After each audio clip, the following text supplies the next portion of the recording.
ভিডিওটা হলো পুরুষের জন্য, যারা ওয়াইফের সঙ্গে সে থেকে একটু কোনো রকম ভুল হইলেই গায়ে হাত তোলেন, কথায় কথায় মারেন, এই জিনিসটা নিয়ে মানে গৈরাইতে ডিপোজ পর্যন্ত চলে যায়।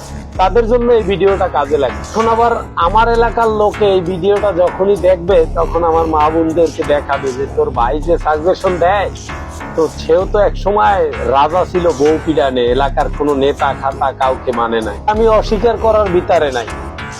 একটা মানুষ তখনই তার ভিতরে থাকে না যখন জানোয়ারের রূপটা তার ভিতরে ধারণ পায়, তখনই একটা মানুষ আর একটা মানুষে আঘাত করে। আঘাত করা যায়, আমি যে আঘাতগুলা করছি এই আঘাতগুলোর কাছে জানোয়ারও হার মানায়।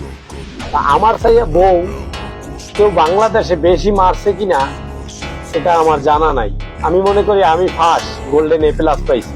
এখন সবাই বলবে যে হ্যাঁ সে দেশের রাজা হয়ে গেছে, এতগুলা মানুষ পিড়াইছে। আমি প্রত্যেকের পেজটা কম বেশি করে দিয়ে দেবো ভিডিও, কিন্তু ভাই এভাবে কতদিন থেকেই শোনাইয়া দিই আপনাদের। আমি এতটা হিংস্র আর এতটা জানোয়ার ছিলাম যে মানুষ আমার মায়ের দিকটা মানুষ ভয়তে কাঁপত। আপনারা যদি অবিশ্বাস হয়, খালিশপুর কদমতলা খুলনা শহরে আমি নাম্বার 1-এ আছি।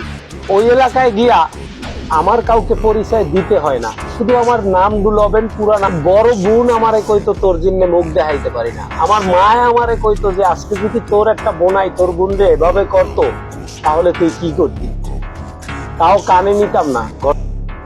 আমার সহধর্মিনী, আমি তাকে আঘাত করলাম, সারাদিন জানোয়ারের মতো আঘাত করলাম। রাত্রে ঠিক যৌন চাহিদা মেটানোর জন্য ওই জিনিসটারই চুমাইলাম, খাইলাম। সোজা কথা, খ্যাত শোরুম যেরকম গবেষণা করে আমরা সেভাবেই করি, কিন্তু ওই জিনিসটাকে মারার আগে ভাববেন যে এই জিনিসটা তো আমার কাজে আসে, এই জিনিসটা কিন্তু আমি ভালোবাসি, এই জিনিসটা দূরে গেলে বুকের ভিতরে কামড়ায়, এই জিনিসটা দূরে গেলে নাওয়া খাওয়া বন্ধ হয়ে যায়, এই জিনিসটা দূরে গেলে আমার চোখ থেকে পানি পড়ে, এই জিনিসটা দূরে গেলে আমাকে এতিমের মতো লাগে। টাকা পয়সার দিকে তাকাই না, নিজের মৃত্যুর দিকে তাকাই না, নিজের জীবনের দিকে তাকাই না। মৃত্যুর আগ মুহূর্ত পর্যন্ত যখন এই জিনিসটা নিয়েই চলা লাগবে, তাহলে এই জিনিসটাকে আমরা বন্ধুর মতন ভাবি, তা আমরা কোনোদিনই করব না। যতক্ষণ পর্যন্ত ফিজিক্যাল করব তখন সোনা ময়না জানু টিয়া, ফিজিক্যাল শেষ, তুই কেডা তোরে চিনি না, এরকম একটা পর্যায়ে আমরা পুরুষ। অনেকে বলবেন যে আমি কয়েকটা গুতা খাইছি এই জন্য অল্পতে বুঝে গেছি, এই জন্য এখন বলি। ভাই আমি কিন্তু সেই লোক, জাহাঙ্গীর মির্জার কারখানা শরীরের রক্তে ডুবা ডুবা হয়ে গেছে, যে কবে আমি ওকে মারতে পারবো, ওকে না মারতে পারি আমি 10টা মেয়েকে সাজা দিতে পারবো। অবশেষে বুঝলাম আমি যে আমি কাকে সাজা দিচ্ছি। আজকে যদি আমার বোন রে এরকম আর একটা পোলায় সাজা দেয়, তাকে আমি আস্থা রাখবো? আর আমি কি আস্থা রাখার লোক?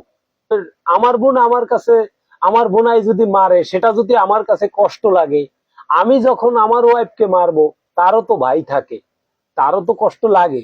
কিন্তু কথা দিছিলাম 2021 সালে যে বাংলাদেশের ডিপোজ নামে যে জিনিসটা, এই জিনিসটা আমি উঠাই দেব, ডিপোজ কেউ দিতে পারবে না।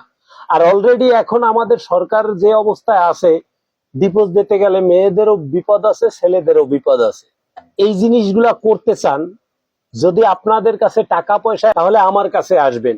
যদি মেয়ে পক্ষ করে, আমি নিজে বাদী হয়ে মামলা দিব মেয়ে পক্ষের নামে। আর যদি ছেলে পক্ষে করে, তাহলে আমি নিজে ছেলে পক্ষের নামে বাদী হয়ে মামলা দিব।